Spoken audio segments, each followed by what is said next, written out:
Halo semuanya, kembali di Jalan Kembali. Semoga kalian semua selalu dalam keadaan baik ya. Kalian yang baru mampir, jangan lupa subscribe dan like kalau kamu suka konten Jalan Kembali.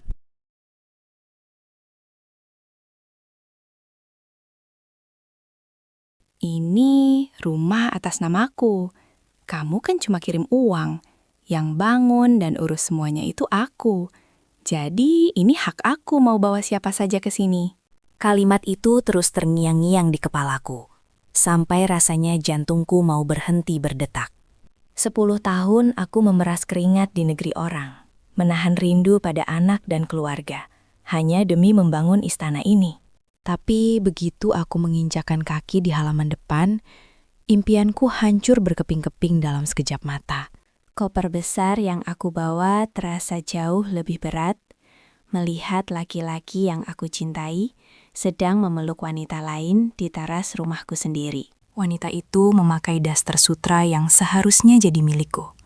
Duduk santai di kursi jati yang aku beli dari hasil kerja lemburku. Air mataku tumpah tanpa bisa dibendung, membasahi wajahku yang kusam karena perjalanan jauh dari bandara. Inikah balasan untuk semua pengorbananku selama ini? Dibuang seperti sampah di rumah yang aku bangun sendiri. Kenalkan, namaku Ani. Selama 10 tahun terakhir, aku menghabiskan hidupku sebagai pekerja migran di Taiwan demi mengubah nasib keluargaku yang serba kekurangan. Setiap bulan, aku hanya menyisakan sedikit uang untuk makan. Sementara sisanya, aku kirimkan semua untuk Mas Toto di kampung. Aku selalu membayangkan masa tua yang indah, tinggal di rumah megah hasil jeripayahku sendiri bersama suami tercinta. Hubunganku dengan Mas Toto awalnya terasa sangat manis dan penuh janji-janji setia. Melalui sambungan telepon setiap malam, dia selalu bercerita dengan antusias tentang perkembangan pembangunan rumah kami yang sudah hampir selesai. Dia sering mengirimkan foto bata yang mulai tersusun, cat dinding yang aku pilih sendiri lewat video call, sampai keramik mewah di ruang tamu. Aku merasa menjadi wanita paling beruntung karena memiliki suami yang tampak begitu amanah menjaga hasil keringatku. Setiap kali aku merasa lelah karena tekanan pekerjaan atau rindu yang amat sangat, aku selalu melihat foto rumah itu sebagai penyemangat. Aku membayangkan anak-anakku nanti bisa tidur di kamar yang luas, dan Mas Toto tidak perlu lagi pusing memikirkan atap yang bocor saat musim hujan. Bagiku, Mas Toto adalah satu-satunya alasan kenapa aku sanggup bertahan meski harus bekerja belasan jam sehari tanpa libur. Keyakinanku padanya begitu kuat, sampai aku tidak pernah menaruh rasa curiga sedikit pun padanya.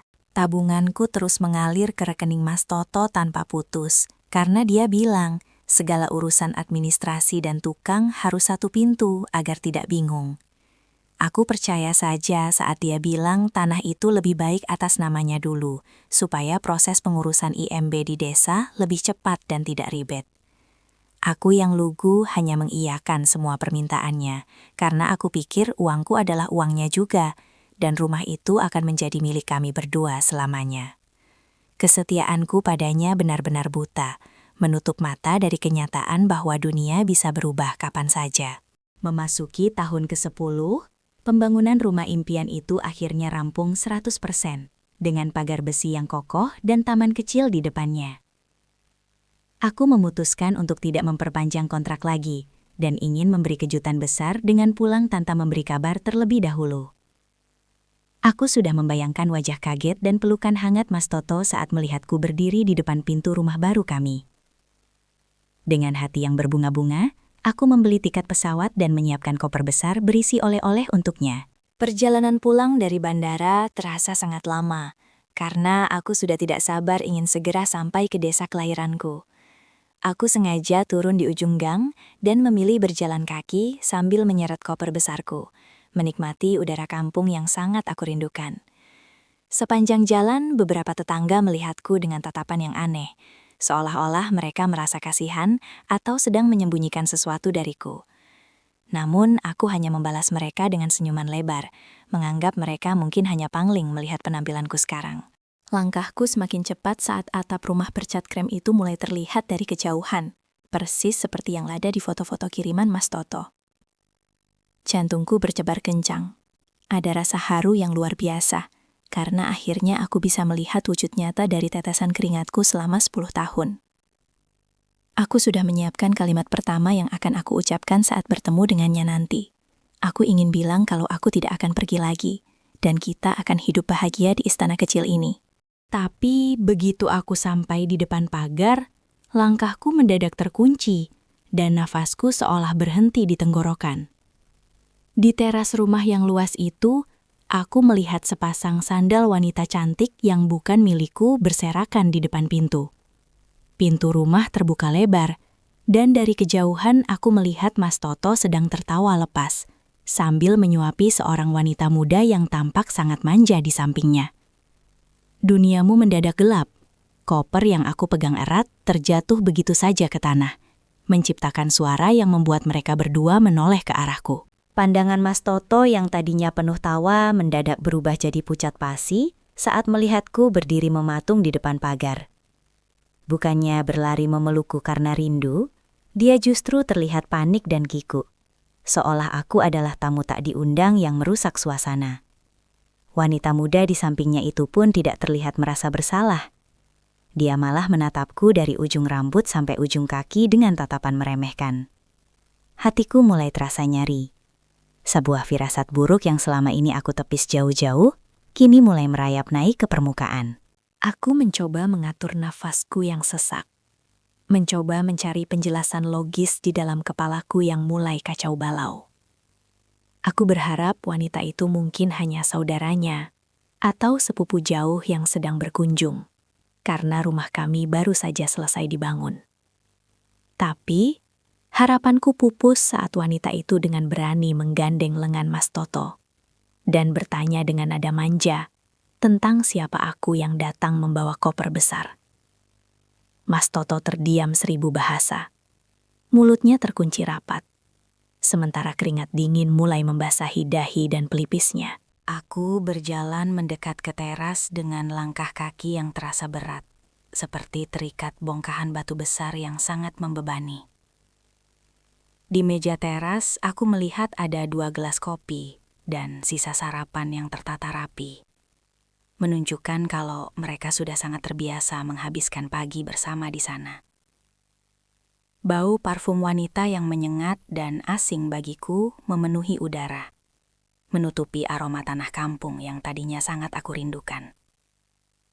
Mataku terus mengamati sekeliling, mencari sedikit saja tanda bahwa aku masih punya tempat di rumah yang aku bayar dengan masa mudaku ini. Tatapan mataku terjatuh pada sebuah bingkai foto besar yang tergantung di dinding ruang tamu, yang terlihat jelas dari pintu yang terbuka. Di sana, bukan foto pernikahan kami yang terpajang, melainkan foto Mas Toto dengan wanita itu dalam balutan pakaian pengantin baru yang sangat mewah.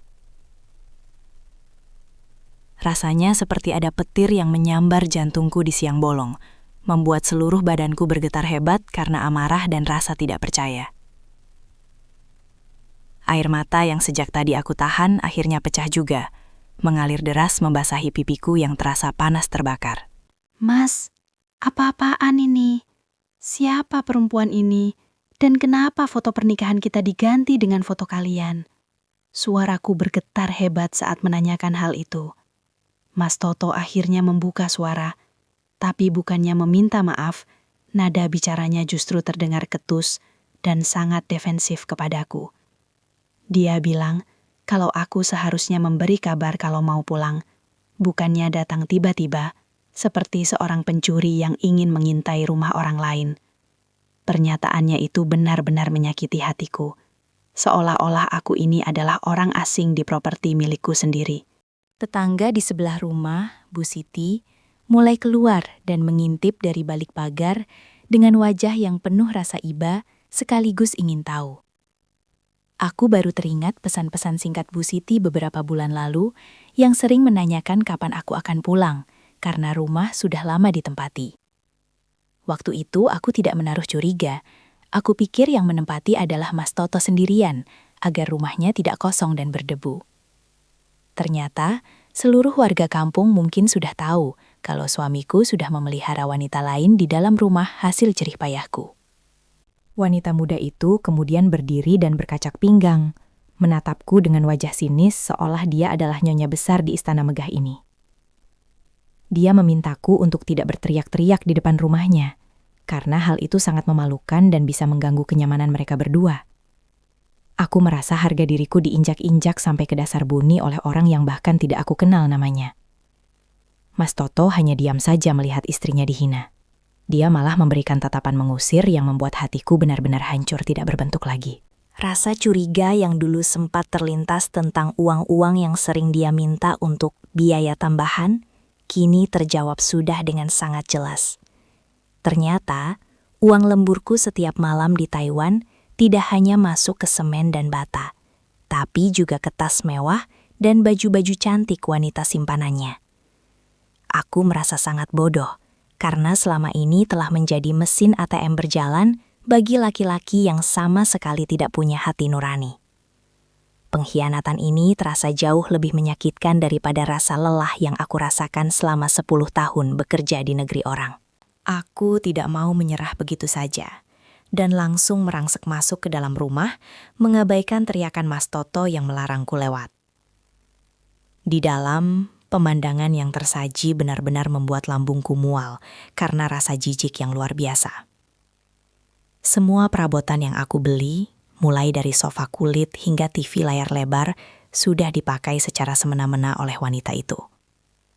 Di atas meja rias kamar utama, aku menemukan botol-botol skincare mahal dan perhiasan emas yang sangat aku kenali modalnya. Itu adalah emas yang aku kirimkan tahun lalu, yang katanya ingin dia simpan untuk tabungan pendidikan anak kami di masa depan. Dengan tangan gemetar, aku membuka laci nakas dan menemukan sebuah buku tabungan atas nama Mas Toto, yang saldonya tinggal tersisa beberapa ratus ribu rupiah. Padahal, baru 2 bulan lalu aku mengirimkan hampir 50 juta rupiah untuk pelunasan pagar dan kanopi rumah ini. Aku juga menemukan tumpukan nota belanja di mal-mal mewah di kota, mulai dari nota makan malam romantis hingga nota pembelian baju-baju seksi. Ternyata, sementara aku makan mie instan di Taiwan demi menghemat uang, mereka di sini berpesta pora menggunakan uang darahku. Hatiku semakin hancur saat menemukan sebuah amplop besar tersembunyi di bawah tumpukan baju-baju di dalam lemari. Di dalamnya, terdapat akta jual beli tanah dan sertifikat rumah yang sudah resmi terbit atas nama Toto Prasetyo sepenuhnya. Tidak ada namaku sama sekali di sana, padahal aku yang membiayai setiap senti dari bangunan ini tanpa bantuan sepeser pun darinya. Dia benar-benar sudah merencanakan ini semua sejak awal, memanfaatkanku sebagai sapi perah untuk membangun surga bagi dirinya dan selingkuhannya. Wanita itu tiba-tiba merebut amplop itu dari tanganku dan mendorong bahuku sampai aku tersungkur di lantai keramik yang dingin. Dia tertawa mengejek dan bilang kalau aku hanya seorang pembantu yang tidak tahu diri karena berani menggeledah barang-barang milik orang lain. Dia bahkan berani meludah ke arahku sambil berkata bahwa Mas Toto sudah lama tidak mencintaiku dan hanya butuh uangku saja. Rasanya dunia seperti berputar, kepalaku pening dan dadaku sesak, seakan oksigen di sekitarku mendadak hilang di telan bumi. Mas Toto datang menghampiri, tapi bukan untuk membantuku berdiri, melainkan untuk menyeret koperku keluar dari kamar tersebut. Dia dengan tega bilang, kalau semua yang ada di rumah ini adalah miliknya secara hukum, karena dokumen-dokumen itu sah atas namanya. Dia mengingatkan, kalau aku tidak punya bukti fisik yang menunjukkan kalau uang-uang itu adalah milikku, karena semuanya dikirim lewat transfer biasa tanpa keterangan. Aku menatap laki-laki itu dengan tatapan tidak percaya. Betapa rendahnya moral seseorang yang sudah aku dampingi selama belasan tahun ini. Ingat ya Ani, secara hukum rumah ini milikku. Jadi lebih baik kamu pergi dari sini sebelum aku panggil warga untuk mengusirmu. Ancamnya dengan nada dingin. Aku tertawa getir di tengah tangisanku, menertawakan betapa naifnya aku yang dulu sangat memuja laki-laki pengecut yang berdiri di hadapanku sekarang. Dia benar-benar menganggapku tidak berdaya, karena aku hanya seorang mantan TKW yang dianggap tidak mengerti hukum dan aturan. Padahal, dia lupa kalau aku bukan lagi Ani yang lugu dan mudah dibodohi seperti 10 tahun yang lalu sebelum berangkat. Aku merogoh tas kecil yang selalu aku selempangkan di dadaku, mencari sebuah berkas penting yang selalu aku bawa kemana-mana.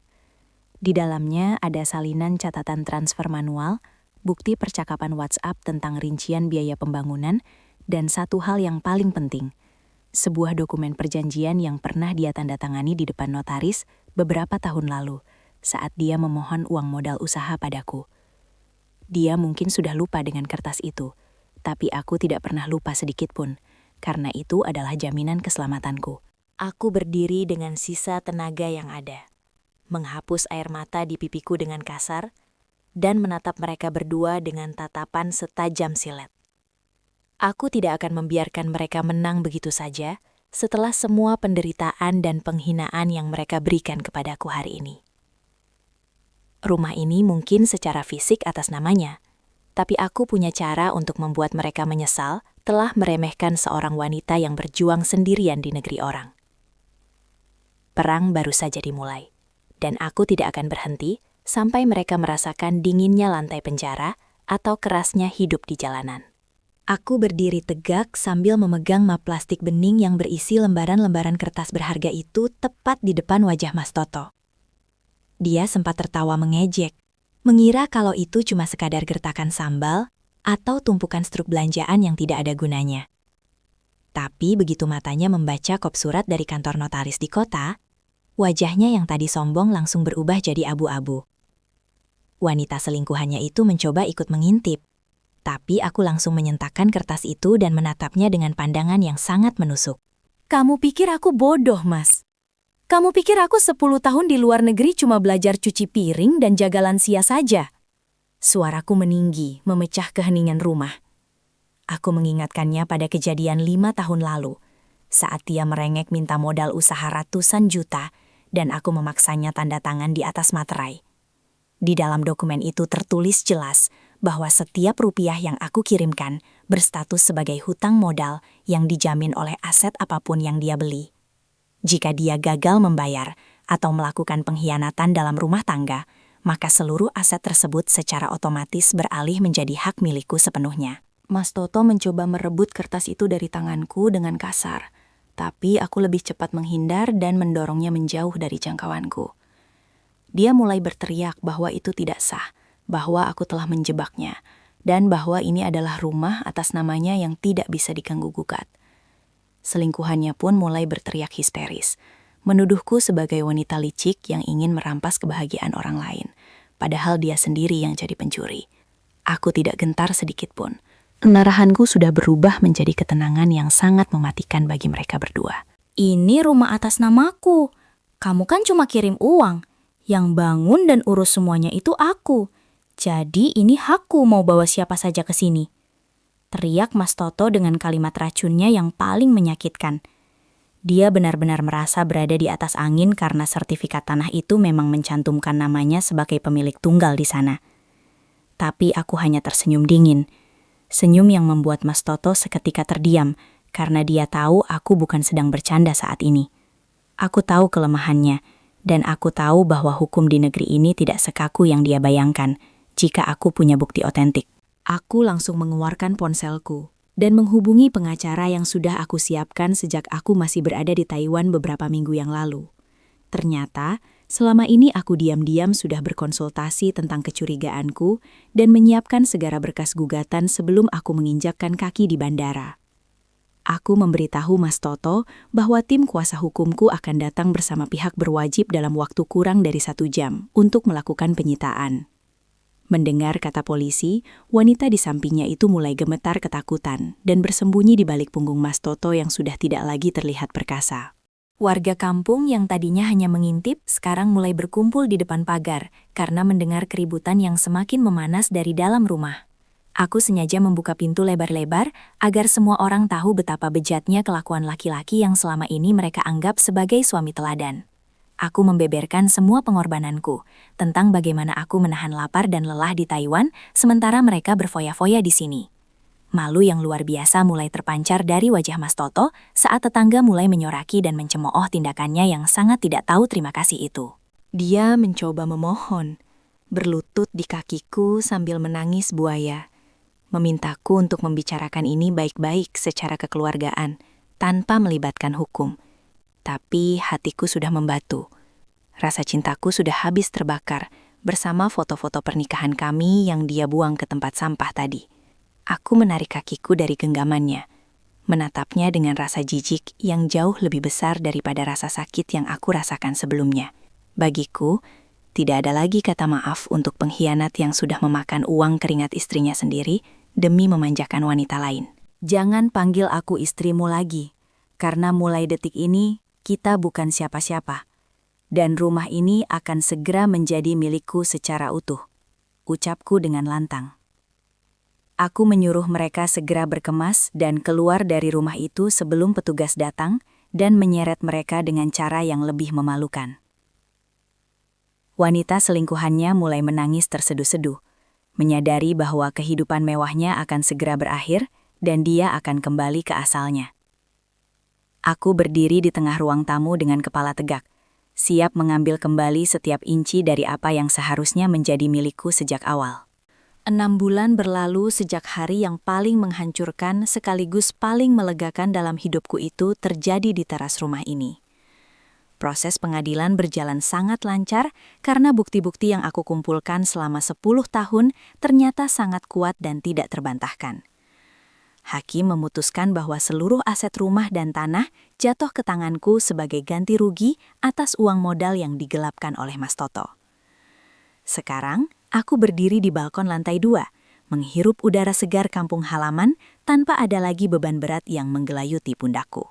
Mas Toto benar-benar mendapatkan balasan yang sangat setimpal dan instan atas semua perbuatan jahat yang dia lakukan kepadaku selama ini. Karena rumah dan seluruh isinya disita, dia tidak punya apa-apa lagi untuk ditawarkan kepada selingkuhannya yang matre dan penuh drama itu. Begitu tahu Mas Toto jatuh miskin dan tidak punya tempat tinggal, wanita itu langsung meninggalkannya begitu saja untuk mencari laki-laki lain.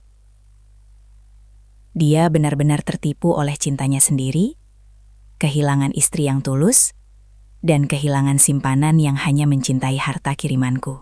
Kabar terakhir yang aku dengar dari tetangga, Mas Toto sekarang terpaksa tinggal di sebuah gubuk reyot di pinggir sungai dekat area pembuangan sampah. Dia bekerja serabutan sebagai kuli panggul di pasar dengan upah yang hanya cukup untuk makan sekali sehari, dalam kondisi yang sangat memprihatinkan. Wajahnya yang dulu sombong kini tampak kusam, jauh lebih tua dari usia aslinya, dan sering terlihat melamun di pinggir jalan dengan tatapan kosong. Kadang aku merasa kasihan, tapi kemudian aku teringat betapa teganya dia dulu ingin mengusirku dari hasil keringatku sendiri. Keluarganya yang dulu ikut menikmati uang kirimanku pun kini menjauh dan malu untuk mengakui Mas Toto sebagai bagian dari anggota keluarga mereka. Ternyata, saat dia masih berjaya di atas penderitaanku, dia juga banyak berbohong kepada orang tuanya sendiri tentang asal-usul kekayaannya itu. Sekarang, setelah semua boroknya terbongkar, tidak ada satupun orang yang sudi memberikan tumpangan atau sekadar menyapanya saat berpapasan di jalan. Dia benar-benar menanggung malu yang luar biasa, menjadi buah bibir negatif di seluruh pelosok desa sebagai contoh suami yang durhaka. Aku sendiri memilih untuk membuka usaha toko kelontong besar di bagian depan rumahku yang strategis untuk memutar sisa tabungan yang masih ada. Aku tidak ingin lagi kembali bekerja ke luar negeri dan ingin fokus membangun masa depan yang lebih tenang di kampung sendiri bersama anak-anak. Banyak tetangga yang sekarang kagum padaku, bukan hanya karena rumahku yang mewah, tapi karena keberanianku untuk melawan ketidakadilan yang menimpaku. Aku menjadi inspirasi bagi para ibu-ibu di desa agar selalu waspada dan pintar dalam mengelola keuangan meski berada jauh dari rumah.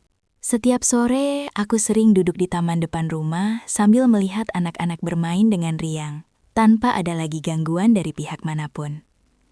Aku merasa jauh lebih cantik dan bercahaya sekarang, karena hatiku sudah bersih dari dendam dan penuh dengan rasa syukur yang sangat luar biasa. Luka itu memang masih ada bekasnya, tapi aku sudah berhasil menjadikannya sebagai kekuatan untuk menjadi wanita yang lebih mandiri dan berdaya. Aku membuktikan bahwa seorang TKW tidak bisa disepelekan begitu saja, apalagi jika menyangkut hak dan harga diri yang diinjak-injak. Rumah ini sekarang terasa sangat hangat dan penuh dengan energi positif karena didapatkan dari jalan yang jujur dan perjuangan yang sangat panjang. Aku sudah merenovasi kembali interiornya, membuang semua barang yang pernah disentuh oleh wanita itu, dan menggantinya dengan suasana yang baru. Setiap sudut rumah ini sekarang benar-benar mencerminkan kepribadianku yang tangguh dan tidak mudah menyerah, meski badai besar datang menerjang. Bagiku, rumah bukan sekedar bangunan megah, tapi tentang siapa yang ada di dalamnya dan bagaimana cara kita menjaga kehormatan di situ. Pesan moral untuk semua wanita di luar sana, jangan pernah memberikan kepercayaan 100% dalam urusan harta, bahkan kepada pasangan sendiri sekalipun. Tetaplah menjadi wanita yang cerdas, catat semua pengeluaran, dan pastikan setiap aset yang kamu beli dengan darah dan air matamu aman secara hukum. Pengkhianatan bisa datang dari orang terdekat, tapi keadilan akan selalu berpihak pada mereka yang mau berusaha dan tetap berdiri tegak demi kebenaran. Sekarang aku sudah benar-benar merdeka, menjalani hidup yang tenang sebagai pemilik sah atas istanaku sendiri.